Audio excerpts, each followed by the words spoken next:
खुलुमबाय लोगोफोर गिबियावनो आंनि अननाय आरो मोजां मोननाय सिगां बयनोबो जासिहरबाय। दिनैनि ब्लगा जाहैबाय जोङो ग्रीन फिल्डआव थांनो नागिरदों आरोना लोगोफोर। आं बेखौनो नोंथांमोन एसे शेयार खालामनो सानदों। आसा खालामो नोंथांमोना आंनि भिडिअखौ जोबजासे नायलांगोन। मिथिङाव थांग्राफ्रा ओरैबायदि मानसि जाखाबाय लोगोफोर, साउथनाय गावनि आरोना। ओमफ्राय ओरैबायदि गारियासो जायगा थोला आरोना, गारियासो गैला आरोना। ओरैबायदि मानसि जाखाबाय नै, गारि खि गारि आरोना। नायनो हागोन नै नोंथांमोनाबो, ओरैबायदि गारि जाखाबाय। साउथनाय गावनिल' बियो, दाबो नर्थनाय गावनि फैयाखै। फैगासिनो दंबावो नै साउथनाय गावनानो। बे गासिबो साउथनाय गावनि जोब।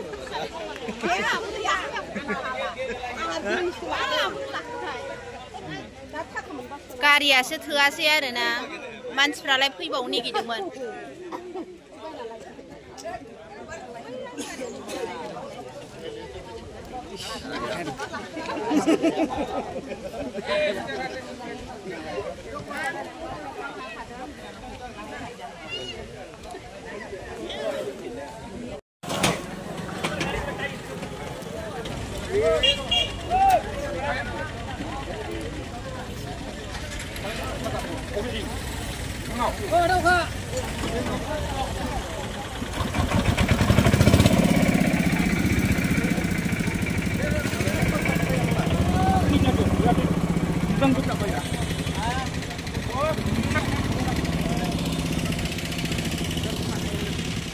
जोंना ओरैबायदि गारि जाखाबाय आरोना, बिदिबा थांबाय थानोसै आरोना। नै खारहांबाय आरोना, जोंबो गाखोनोसै दा।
लोगोफोर जोङो सौफैबाय आरोना। ओमफ्राय ओरैबायदि गारि जाखाबाय नै, आयै गारियानो लाजाया आरोना। हाजार हाजार गारि जाखाबाय, नायनो हागोन नै ओरैबायदि गारि जाखाबाय।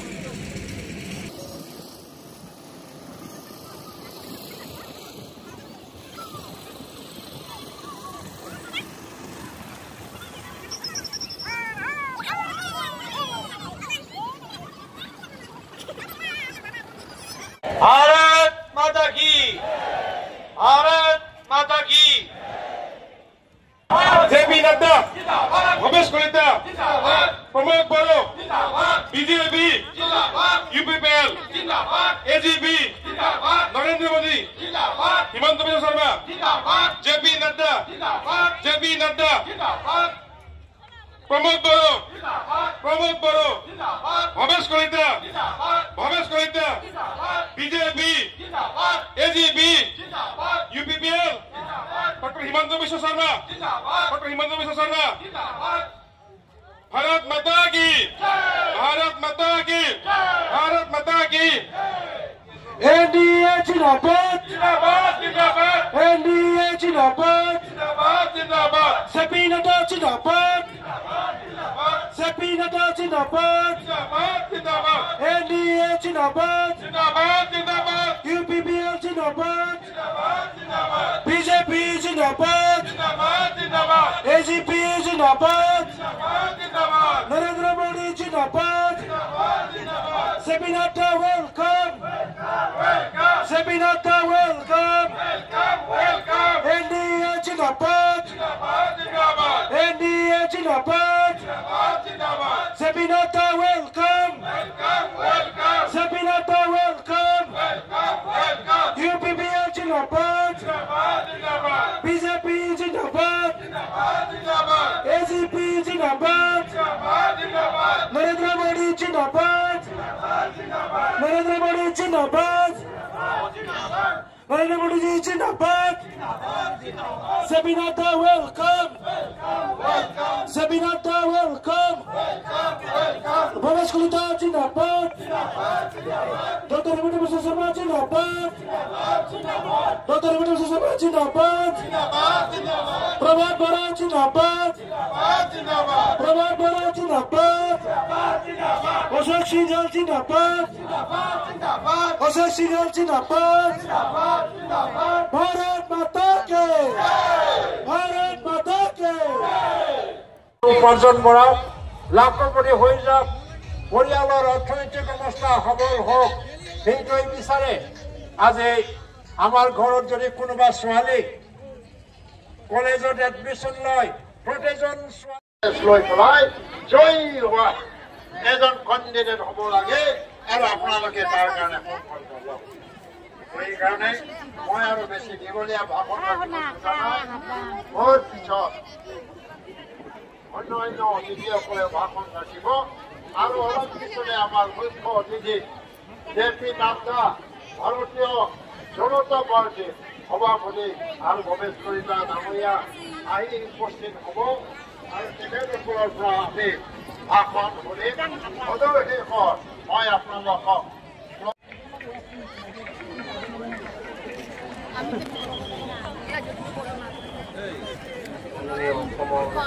कैबिनेट मंत्री तथा UPPL प्रतिष्ठापक सभापति UG ब्रह्म सारले অশেষ ধন্যবাদ থাকিল তেখেতৰ ভাষণৰ কাৰণে এতিয়া মই আপোনালোকক সকলোকে একবাৰ থিয় হ'বলৈ অনুৰোধ কৰিছো মই ক'ব কোনছে কষ্টমনে খাওলাই ৰে সকলোৱে একবাৰ থিয় দিয়ক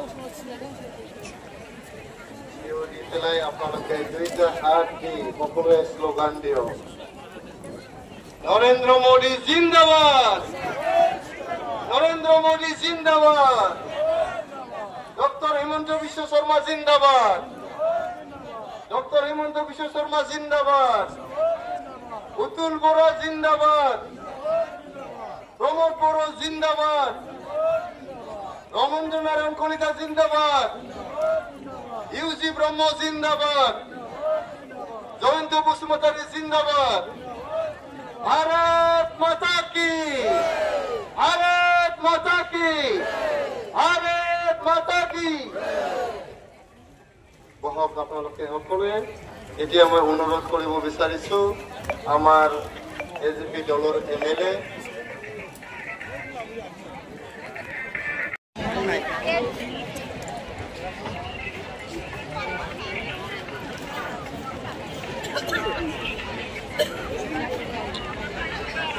খুলুমবাই সকলোলৈকে মই নমস্কাৰ প্ৰণাম আৰু শ্ৰদ্ধা জ্ঞাপন কৰিছো আজিৰ এই মঞ্চত উপবিষ্ট আমাৰ বিটিচিৰ প্ৰধান আৰু লগতে UPPLৰ মুৰব্বী তথা সভাপতি শ্ৰী প্ৰমোদ বড়ো ডাঙৰীয়া মঞ্চত উপবিষ্ট আমাৰ অসম চৰকাৰৰ কেবিনেট মন্ত্ৰী তথা UPPLৰ নেতা মাননীয় শ্ৰী UG ব্ৰহ্ম ডাঙৰীয়া মঞ্চত উপবিষ্ট আমাৰ বিটিচিৰ বিষয়ববীয়াসকল আৰু লগতে UPPL বিজেপি আৰু এজিপিৰ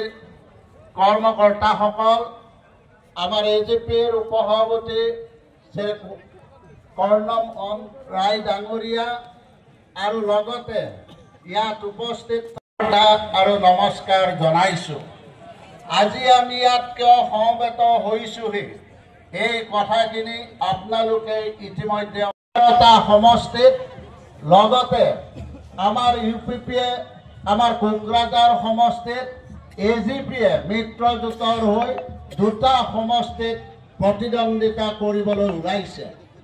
ইতিমধ্যে অহা কাইলৈ প্ৰথম পৰ্যায়ত 5টা সমষ্টিত লোকসভাৰ নিৰ্বাচন অৰ্থাৎ ভোটদান হ'ব। অহা 26 এপ্ৰিলত আমাৰ 5টা সমষ্টিত আৰু 7 মে তাৰিখে আমাৰ 4টা লোকসভা সমষ্টিত আমাৰ নিৰ্বাচন অনুষ্ঠিত হ'ব। আৰু এই 4টা যে 7 মে তাৰিখে লোকসভাৰ নিৰ্বাচন অনুষ্ঠিত হ'ব, এই 4টা লোকসভা সমষ্টি হৈছে আমাৰ কোকৰাঝাৰ লোকসভা সমষ্টি।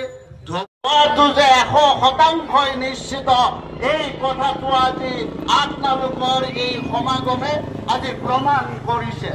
আজি কোকৰাঝাৰ যে লোকসভা সমষ্টি আছে, আমি বিভিন্ন অঞ্চল গৈছো আৰু বিভিন্ন অঞ্চলত ৰাইজৰ যিটো ব্যাপক সঁহাৰি, এই ব্যাপক সঁহাৰিয়ে এই কথাটো প্ৰতিপন্ন কৰিছে যে আমাৰ জয়ন্ত বসুমতাৰী ডাঙৰীয়াই 3 লাখতকৈও অধিক ভোটত কোকৰাঝাৰ লোকসভা সমষ্টিৰ পৰা এইবাৰ নিৰ্বাচিত হ'ব, এই কথাটো নিশ্চিত। গতিকে আজি দেখা পাইছো যে আমাৰ বিটিচিৰ প্ৰধান শ্ৰী প্ৰমোদ বড়োৰ নেতৃত্বত আজি কোকৰাঝাৰত যি উন্নয়ন বিকাশ হৈছে, আজি উন্নয়ন বিকাশৰ যি গতি লৈছে, এই গতি আপোনালোকে অব্যাহত ৰাখিব লাগিব। ভাৰতবৰ্ষৰ প্ৰধানমন্ত্ৰী নৰেন্দ্ৰ মোদী ডাঙৰীয়া আৰু অসমৰ মুখ্যমন্ত্ৰী হিমন্ত বিশ্ব শৰ্মা ডাঙৰীয়াই আজি অসমৰ উন্নয়ন বিকাশৰ কাৰণে, এই দৰিদ্ৰতা নিৰ্মূলৰ কাৰণে যি ধৰণে ব্যৱস্থা গ্ৰহণ কৰিছে, আমি নিশ্চয় এই ক্ষেত্ৰত তেখেতসকলক ধন্যবাদ দিবই লাগিব। আজি ভাৰতবৰ্ষৰ জনসাধাৰণে, আজি ভাৰতবৰ্ষৰ প্ৰধানমন্ত্ৰী নৰেন্দ্ৰ মোদী ডাঙৰীয়া তৃতীয়বাৰৰ বাবে পুনৰ প্ৰধানমন্ত্ৰী অধিষ্ঠিত কৰাৰ কাৰণে ইতিমধ্যে প্ৰায় নিশ্চিত হৈছে। গতিকে যিহেতু ভাৰতবৰ্ষৰ প্ৰধানমন্ত্ৰী নৰেন্দ্ৰ মোদী ডাঙৰীয়া প্ৰধানমন্ত্ৰী হ'বই, গতিকে মই কোকৰাঝাৰবাসী ৰাইজক অনুৰোধ জনাইছো যে আমাৰ অসমৰ মুখ্যমন্ত্ৰী ডক্টৰ হিমন্ত বিশ্ব শৰ্মা আৰু ভাৰতবৰ্ষৰ প্ৰধানমন্ত্ৰী নৰেন্দ্ৰ মোদীৰ হাত যাতে শক্তিশালী হয় আৰু অসম তথা কোকৰাঝাৰৰ উন্নয়ন আৰু বিকাশ যাতে আৰু তীক্ষিপ্ৰতাৰে সাধন কৰিব পৰা যায়, তাৰ বাবে আপোনালোকে জয়ন্ত বসুমতাৰী ডাঙৰীয়াক যাতে নিৰ্বাচিত কৰে, তাৰ বাবে মই এজিপি দলৰ ফালৰ পৰা আপোনালোকক অনুৰোধ জনাইছো। আজি আমি দেখিছো যে কোকৰাঝাৰৰ ভিতৰে বাহিৰে গাঁৱে ভূঞে এই যি ধৰে উন্নয়ন বিকাশ হৈছে, বিগত 60 বছৰ কংগ্ৰেছাই দলৰ চৰকাৰখনেও এনেধৰণৰ উন্নয়ন বিকাশ কৰিবৰ কাৰণে কোনো প্ৰচেষ্টা হাতত লোৱা নাছিলে। কিন্তু বিজেপিৰ নেতৃত্বত বিগত 10 বছৰ ক্ষমতাত অধিষ্ঠিত হোৱাৰ পিছত আজি আমি দেখিছো যে অসমৰ লগতে আজি কোকৰাঝাৰৰ যিদৰে উন্নয়ন বিকাশ হৈছে, তেনেধৰণৰ উন্নয়ন 60 বছৰ কংগ্ৰেছেও তেনেধৰণে উন্নয়ন বিকাশ সাধন কৰিব পৰা নাছিল। গতিকে আমি আশা ৰাখিছো যে কোকৰাঝাৰবাসী ৰাইজে আমাৰ এই কোকৰাঝাৰ যি লোকসভা সমষ্টি আছে, আমাৰ এই সমষ্টিত আপোনালোকে জয়ন্ত বসুমতাৰীক জানে। জয়ন্ত বসুমতাৰী এজন বিধায়ক আছিল, মোৰ সহকৰ্মী আছিল, যথেষ্ট সৎ মানুহ, যথেষ্ট ভাল মানুহ।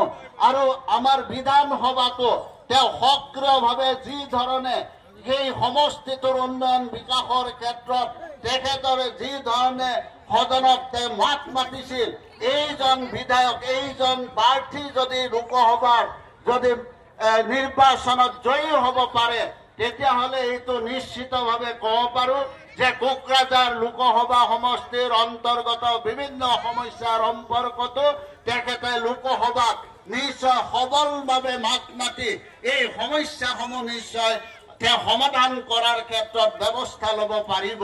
গতিকে মই আশা ৰাখিছো যে আজি আমাৰ বিশেষভাৱে আমাৰ গুৱাহাটীৰ পৰা ধুবুৰীলৈকে ৰেল লাইনৰ বিশেষভাৱে প্ৰয়োজন। ইয়াত সম্প্ৰসাৰণ ৰেল লাইন হ'বই লাগিব। এইটো বহুদিনীয়া ৰাইজৰ এটা দাবী। গতিকে এই দাবীটো আমাৰ নিশ্চয় যদি আমাৰ কোকৰাঝাৰৰ পৰা জয়ন্ত বসুমতাৰী, আমাৰ ফণীভূষণ চৌধুৰী বৰপেটাৰ পৰা যদি জয়ী হ'ব পাৰে, তেনেহলে হয়তো আমাৰ এই যিটো ৰেল লাইন সম্প্ৰসাৰণৰ কাৰণে আজি বহুদিনৰ পৰা ৰাইজে দাবী জনাই আছিল, এই সমস্যাটো নিশ্চয় মই ভাবো যে ভাৰতবৰ্ষৰ প্ৰধানমন্ত্ৰী নৰেন্দ্ৰ মোদী ডাঙৰীয়াৰ নেতৃত্বত আৰু অসমৰ মুখ্যমন্ত্ৰী আমাৰ ডক্টৰ হিমন্ত বিশ্ব শৰ্মাৰ নেতৃত্বত নিশ্চয় এই সমস্যাটো নিশ্চয় সমাধান হ'ব। গতিকে আশা ৰাখিছো যে আজি কোকৰাঝাৰ এই অঞ্চলটোৰ বাবে আজি বিভিন্ন যিখিনি আঁচনি গ্ৰহণ কৰিছে, মই ভাবো যে এই আঁচনিসমূহৰ জৰিয়তে আমাৰ কোকৰাঝাৰৰ উন্নয়ন আৰু প্ৰগতি হ'ব। উন্নয়নৰ ক্ষেত্ৰত আজি কোকৰাঝাৰে আৰু অধিকভাৱে তেওঁলোকৰ সমস্যাবিলাক সমাধান কৰাৰ ক্ষেত্ৰত নিশ্চয় কেন্দ্ৰীয় চৰকাৰে সবলভাৱে নিশ্চয় এই ক্ষেত্ৰত ব্যৱস্থা গ্ৰহণ কৰিব। দৰিদ্ৰতা নিৰ্মূলৰ ক্ষেত্ৰতো ইতিমধ্যে কেন্দ্ৰীয় চৰকাৰে বহু আঁচনি গ্ৰহণ কৰিছে। মহিলাসকলৰ কাৰণে আজি বহু আঁচনি গ্ৰহণ কৰিছে। মই আশা ৰাখিছো যে এই আঁচনিসমূহৰ জৰিয়তে আমাৰ যিসকল দৰিদ্ৰ সীমাৰেখাৰ তলত থকা পৰিয়াল, এই পৰিয়ালসকল সদায় যাতে দৰিদ্ৰ সীমাৰেখাৰ তলত থাকিব লগা নহয়, দৰিদ্ৰ সীমাৰেখাৰ ওপৰলৈ যাতে আনিব পৰা যায়, তাৰ বাবে ভাৰতবৰ্ষৰ প্ৰধানমন্ত্ৰী নৰেন্দ্ৰ মোদী ডাঙৰীয়া আৰু অসমৰ মুখ্যমন্ত্ৰী ডক্টৰ হিমন্ত বিশ্ব শৰ্মা ডাঙৰীয়াই বহুতো অভিলাষী আঁচনি গ্ৰহণ কৰিছে। গতিকে এই আঁচনিসমূহৰ সুযোগ যাতে আমাৰ ৰাইজে পাব পাৰে, অনাগত দিনতো যাতে এই সুবিধাসমূহ পাব পাৰে, অনাগত দিনতো যাতে কোকৰাঝাৰৰ উন্নয়ন বিকাশ যাতে হ'ব পাৰে, তাৰ বাবে আপোনালোকে যাতে আপোনালোকৰ মৰমৰ প্ৰাৰ্থী শ্ৰী জয়ন্ত বসুমতাৰী যাতে ভোট দি অধিক ভোটত জয়যুক্ত কৰে, তাৰ বাবে মই অনুৰোধ জনাইছো। আৰু আমাৰ অগপ কৰ্মীসকলেও ইতিমধ্যে তৃণমূল পৰ্যায়ত তেখেতসকলে যথেষ্ট কাম কৰি আছে। মই অগপ কৰ্মীসকলকো অনুৰোধ জনাইছো যে দিনে নিশাই কাম কৰি যাতে আমাৰ NDA প্ৰাৰ্থী জয়ন্ত বসুমতাৰী ডাঙৰীয়া যাতে জয়যুক্ত কৰাৰ ক্ষেত্ৰত ব্যৱস্থা গ্ৰহণ কৰে, তাৰ বাবে মই আবেদন জনাই আপোনালোক সকলোলৈকে পুনৰবাৰ আন্তৰিক শ্ৰদ্ধা নমস্কাৰ জ্ঞাপন কৰি মই মোৰ বক্তব্যৰ সামৰণি মাৰিছো। ধন্যবাদ। জয় আই অসম, বন্দে মাতৰম। জয় হৈ দিল্লীলৈ যাব। আজি কব পৰা হৈছো, এইকাৰণে কৈ আছো যে আজি সমগ্ৰ কোকৰাঝাৰ, চিৰাং, বাক্সা অঞ্চলত আজি শান্তি বিৰাজ কৰিছে।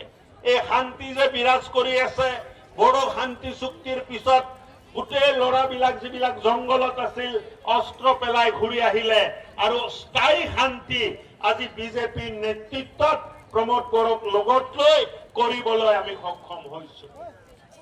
এই স্থায়ী শান্তিয়ে আপোনালোকৰ মনত শান্তি দিছে, ল'ৰা ছোৱালীয়ে পঢ়া শুনাত মন মেলিছে, আৰু প্ৰমোদ বড়ো ডাঙৰীয়াৰ নেতৃত্বত BTR চৰকাৰে ইয়াত যিটো সুপাৰ 50 একাডেমি চলাই আছে, তাত বহুত দুখীয়া শ্ৰমিক, কৃষক, দিন হাজিৰা কৰা মানুহৰ ল'ৰা ছোৱালীয়ে তাত বিনামূলীয়া কোচিং পাই আছে।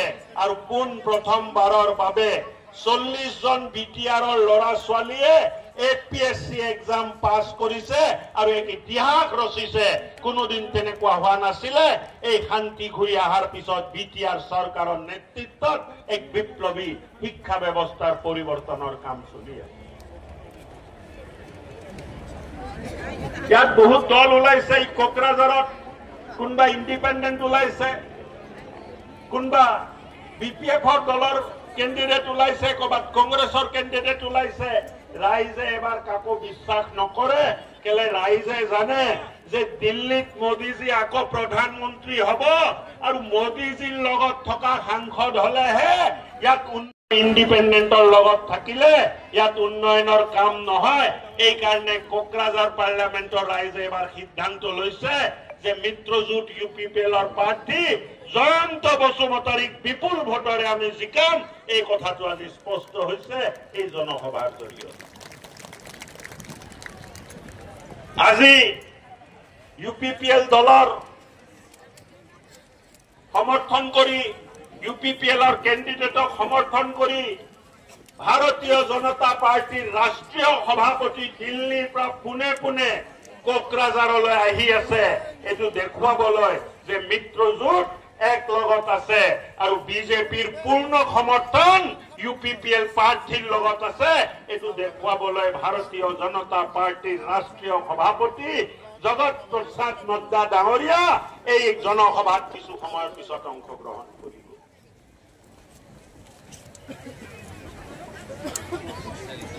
আজি আপোনালোকে যিমান সংখ্যাত ইয়াত উপস্থিত আছে, এইটোৱে প্ৰমাণ কৰিছে যে অহা নিৰ্বাচনৰ বঁটা কোনফালে গৈ আছে। মই শোণিতপুৰৰ পৰা আহিছো, শোণিতপুৰত কোনো প্ৰতিদ্বন্দ্বিতা নাই, নামকে বাস্তে প্ৰতিদ্বন্দ্বিতা কৰি ভাৰতীয় জনতা পাৰ্টি বিপুল ভোটত তাত জিকিব, কোনো প্ৰতিদ্বন্দ্বী নাই। আৰু যেতিয়ালৈ ইয়াততো ইলেকশ্যনৰ কাম কাজ আৰম্ভ হৈছে, ইলেকশ্যনৰ দিন চমু চাপি অহাৰ লগে লগে আপোনালোকে দেখিব যে কোকৰাঝাৰ পাৰ্লামেণ্টৰো মিত্ৰজোঁটৰ প্ৰাৰ্থী জয়ন্ত বসুমতাৰীৰ লগত কাৰো প্ৰতিদ্বন্দ্বিতা নাই। বিনা প্ৰতিদ্বন্দ্বিতা এক প্ৰকাৰ আমি এই ইলেকশ্যনত জয় হ'ম আৰু 2 লাখ ভোটৰ ব্যৱধানত কোকৰাঝাৰৰ পৰা আমাৰ প্ৰাৰ্থী জয় হ'ব। এতিয়াও কিছুদিন আছে, ইয়াততো 3rd ফেজতে ইলেকশ্যন হ'ব। মই ভাবো যে লাহে লাহে ইলেকশ্যনে গতি লৈছে। আমাৰো বহু নেতা এতিয়া 1st ফেজৰ ইলেকশ্যনত লাগি আছে। 1st ফেজৰ ইলেকশ্যন শেষ হোৱাৰ লগে লগে আমাৰ কোকৰাঝাৰ, বৰপেটা, ধুবুৰী এই অঞ্চলবোৰত এই নেতাবোৰে আহি কিতাপি ল'ব আৰু আমি ৰাইজৰ লগত কথা পাতি কেনেকে কামবোৰ আগবঢ়াব লাগে তাত আমি অংশগ্ৰহণ কৰিম। মাননীয় মুখ্যমন্ত্ৰী আজি বেলেগ জাগাত মিটিং থকাৰ কাৰণে আপোনালোকৰ মাজত আহিব পৰা নাই, কিন্তু তেখেতে মোক এক বাৰ্তা দি পঠাইছে যে কোকৰাঝাৰ সমষ্টিবাসী ৰাইজক মোৰ হয় আপুনি ৰঙালী বিহু আৰু বহাগৰ শুভেচ্ছা আগবঢ়াব। মই মুখ্যমন্ত্ৰীৰ হৈ আপোনালোকক শুভেচ্ছাটো আগবঢ়াইছো। আজি প্ৰমোদ বড়ো ডাঙৰীয়াৰ নেতৃত্বত এক পৰিৱৰ্তনকামী কাম চলি আছে। শিক্ষাৰ ব্যৱস্থাত ভাল কাম হৈ আছে, শিক্ষা দীক্ষাৰ ক্ষেত্ৰত ভাল কাম হৈ আছে, ৰাস্তা ঘাট, দলং, পথ পদূলি নিৰ্মাণ হৈ আছে, হস্পিটেল নিৰ্মাণ হৈ আছে। কোকৰাঝাৰ মেডিকেল কলেজ পালে, যিটো সপোন আপোনালোকে দেখা নাছিল, এই সপোনবোৰ লাহে লাহে বাস্তৱ হোৱা আৰম্ভ হৈছে। আৰু আমি ভাবো যে স্থায়ী শান্তি যদি থাকে কোকৰাঝাৰক বহুত আগুৱাই লৈ যাব পাৰিম বুলি আমি আশা কৰিছো। মোদীজী আকৌ প্ৰধানমন্ত্ৰী হ'ব, তাত কোনো কাৰো সন্দেহ নাই। আৰু প্ৰধানমন্ত্ৰী হোৱাৰ পিছত তেখেতে উত্তৰ পূৰ্বাঞ্চলক যেনেকে মৰম স্নেহ দিছে, তেনেকে মৰম স্নেহ যদি আমি পাই থাকো, আমি ভাবো যে উত্তৰ পূৰ্বাঞ্চলৰ লগতে কোকৰাঝাৰ যিহেতু উত্তৰ পূৰ্বাঞ্চলৰ প্ৰৱেশ দ্বাৰ হয়, ইয়াৰ পৰাই উত্তৰ পূৰ্বাঞ্চলৰ আৰম্ভণি। প্ৰৱেশ দ্বাৰক যিমান উন্নয়ন কৰিব লাগে ইমান কৰি লৈ আমি উত্তৰ পূৰ্বাঞ্চলৰ উন্নয়নত সহযোগ দিব পাৰিম বুলি মই আশা কৰো। আজি বিভিন্ন ধৰণৰ আঁচনিৰ জৰিয়তে আপোনালোকৰ জীৱনত পোহৰ অনাৰ চেষ্টা মাননীয় মুখ্যমন্ত্ৰী ডাঙৰীয়াই কৰিছে। আজি বিভিন্ন ধৰণৰ আঁচনি আপোনালোকৰ মাজত আহিছে, প্ৰধানমন্ত্ৰী আৱাস যোজনাৰ পৰা আৰম্ভ কৰি আজি মহিলা উদ্যমিতাৰ আঁচনি, চৰকাৰী চাকৰিৰ দিয়া যিটো প্ৰতিশ্ৰুতি তাক সম্পূৰ্ণ কৰাৰ কাম, বিভিন্ন ধৰণৰ উন্নয়নমূলক কাম চলি আছে। আৰু মই ভাবো যে অহা দিনবোৰত এই কামে আৰু বেছি গতি ল'ব। মহিলা সবলীকৰণৰ কাম চলি আছে, মহিলাক কেনেকে শক্তিশালী কৰিব পাৰি। মহিলা শক্তিশালী হলে পৰিবাৰ শক্তিশালী হয়, আৰু পৰিবাৰ শক্তিশালী হলে সমাজ শক্তিশালী হয়, আৰু সমাজ শক্তিশালী হলে ৰাজ্য শক্তিশালী হয়।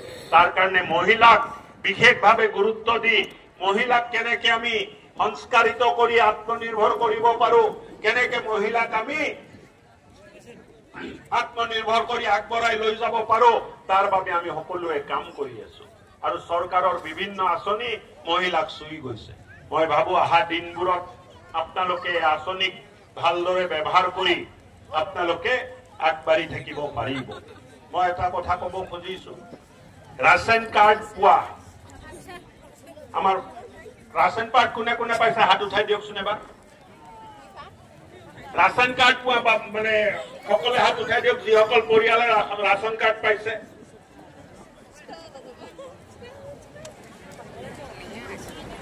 আমি ৰাচন কাৰ্ড দিয়াৰ এটা অভিযান আৰম্ভ কৰিছো আৰু যিসকল লোকে ৰাচন কাৰ্ড পোৱা নাই ইলেকশ্যনৰ পিছত আপোনালোক সকলোকে যাৰ ইনকাম 4 লাখ টকাৰ কম আছে সকলো পৰিয়ালক ৰাচন কাৰ্ড দিয়া হ'ব এই প্ৰতিশ্ৰুতি দিবলৈ মই ইয়াত আহিছো অৰুণোদয় আঁচনিও সকলোৱে নাপায় পাই জানো বাইদেউত কওকচোন চবে পায় নেকি অৰুণোদয় এতিয়া মুখ্যমন্ত্ৰী ডাঙৰীয়াই ঘোষণা কৰিছে ৰাচন কাৰ্ড যিসকলৰ থাকিব সকলোকে আমি অৰুণোদয় আঁচনি অহা 2 বছৰত আগবঢ়াই দিম মুখ্যমন্ত্ৰী ডাঙৰীয়াই ঘোষণা কৰিছে লগতে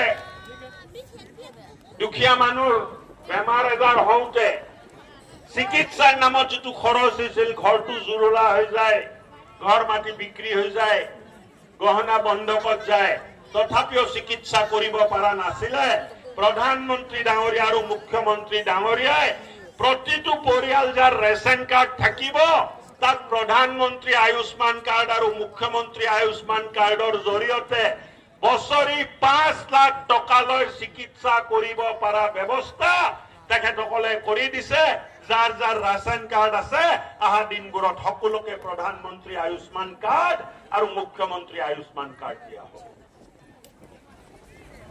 মই ভাবো যে চৰকাৰে কৰা কল্যাণকাৰী কাম আপোনালোকৰ জীৱনক চুই যাব আৰু আহা দিনবোৰত এক বিকশিত সুৰক্ষিত বিটিআৰ আমি চাবলৈ পাম যোৱা 5 বছৰৰ চেষ্টাত আজি বিটিআৰত শান্তিও হৈছে উন্নয়ন হৈছে আৰু সকলো জাতি জনগোষ্ঠীৰ মাজত এক মিল আহিছে বুলি আমি ক'ব খুজিছো সকলো জাতি জনগোষ্ঠী একেলগত থাকিবলৈ একেলগত কাম কৰিবলৈ একেলগত সপোন দেখা আৰম্ভ কৰিছে আৰু মই ভাবো যে বিজেপি ইউপিপিএল এজিপিৰ এক ডাঙৰ উপলব্ধি যে 4 বছৰ কোনো কিডনেপিং নোহোৱাকে কোনো বোমা নুফুটাকে কোনো ধৰণৰ অন্যায় আৰু অত্যাচাৰ নোহোৱাকে যোৱা 4 বছৰ বিটিআৰ চৰকাৰে কাম কৰিলে আৰু আপোনালোকে যদি আশীৰ্বাদ কৰে আহা দিনবোৰত এই বিটিআৰ অঞ্চলক বহুত আগুৱাই লৈ যাব পাৰিম বুলি আমি আশা কৰিছো এইখিনিকে কৈ নিজৰ বক্তব্যটো মই শেষ কৰিছো মোৰ লগত সকলোৱে ক'ব ভাৰত মাতা কি ইমান ঠাণ্ডা হৈ আছে যে নাড্ডা সাহেব নামিলে শুনা পাব লাগিব ইয়াৰ পৰাই যে ভাৰত মাতা কি জয় চলি আছে সকলোৱে ক'ব ভাৰত মাতা কি भारत माता की वंदे वंदे धन्यवाद तुम्हारा हम फिर में हम कहाँ खोजे तुम बताओ तुम अपना टाइम से आएगा तुम कहाँ पे खड़ा है धन्यवाद থাকিল और অসম চৰকাৰৰ জ্যেষ্ঠ মন্ত্ৰী মেমৰিয়ালে এতিয়া মই অনুৰোধ কৰিব বিচাৰিছো এটা গোৰ্খা নৃত্য দলক নিজৰ নৃত্য পৰিৱেশন কৰিবলৈ মই অনুৰোধ কৰিছো गोरखा नृत्य दल बाइक पे लगाओ तो वहां जगह हम कहां खोजत रहे बार बाइक के सामने भी अपन माइक क्या लगा वहां पर इधर पे आओ ना हेलो सब আজিৰ এই মুহূৰ্তত আমাৰ ইউপিপিএল দলৰ লগতে আমাৰ এনডিএ দল হিচাপে এটি থিম সং আমাৰ থিম সং বনোৱা হৈছে এই থিম সংটো আজিৰ এই সভাৰ জৰিয়তে মুকলি কৰি দিয়া হ'ব লঞ্চ কৰা হ'ব